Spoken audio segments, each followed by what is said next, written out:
in an earthquake got lifted up, and then in a subsequent earthquake, a mudslide came off Mount St. Helena and blocked off the Russian River, and that's what formed the Knights Valley and created the Yakima Creek. So this is the Yakima Creek, this is the Napa Creek, and this is the Russian River.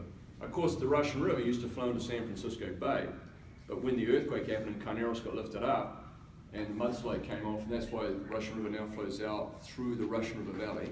Okay, there's the two biggest lies ever told in grape growing in the North Coast. Number one, Russian River Valley is not a valley.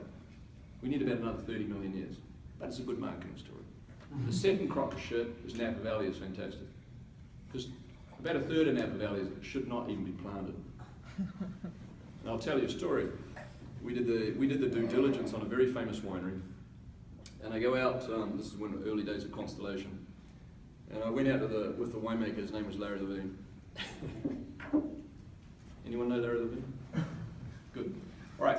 So then you don't know which winery I'm talking about. So I went out and I'm like tasting grapes, and I go, Larry, these grapes are shit, mate. What's going on? You're never going to get. They don't get right. They're not getting ripe. He goes, Nick, they never get ripe here. The water table's a foot down. So we dug a hole, and sure enough, 1 foot down, there's water. And this is in September. I'm like, holy cow. Hope no one else found out about it. Anyway, so the sun comes in this direction.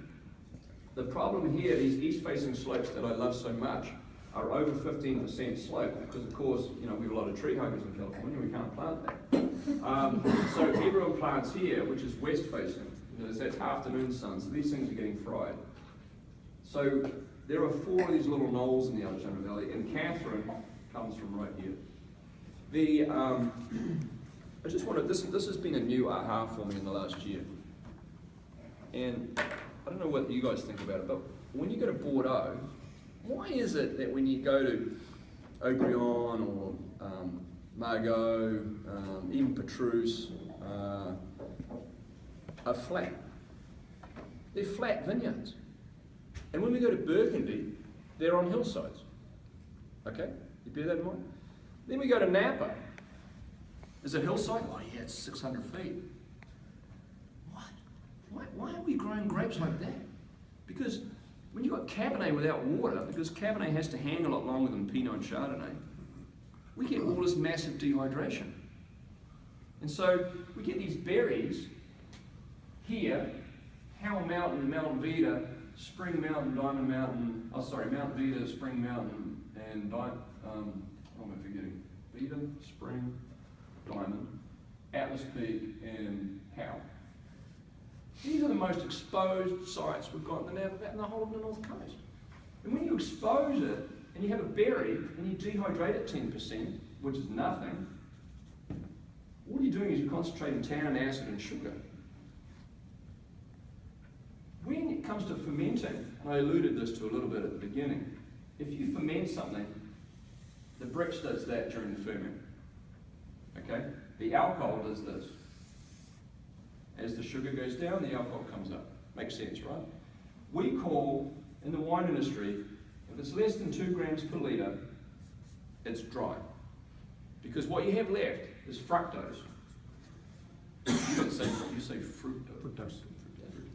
Sorry, some words I never lose. Fructose. So it's mainly, when you start fermenting, you've got sucrose and glucose and fructose. We call it the glute-fruit ratio. Okay, if you grow shit here and here and here, what happens is, instead of picking at 25 bricks, you're now picking at 28 bricks. And so the sugar does this. And you finish at like 4 grams or 5 grams of sugar, which is lucky. Because what happens is the yeast go into stress, because they can't ferment. Once the alcohol hits like 15 alcohol, the yeast start dying. They just can't live in that environment. And so, which is really lucky, because what you've done is, because as I said, you've concentrated tannin, sugar, and acid, right? And now, luckily, you stuck the ferment at 4 grams. So all that dry tannin shit is getting covered up by that 4 grams of sugar that you can't ferment. It's really hard to ferment fructose. There is one yeast that ferments fructose, and it's called Brettanomyces, but we won't have to go into that. All right, Did I get carried away enough?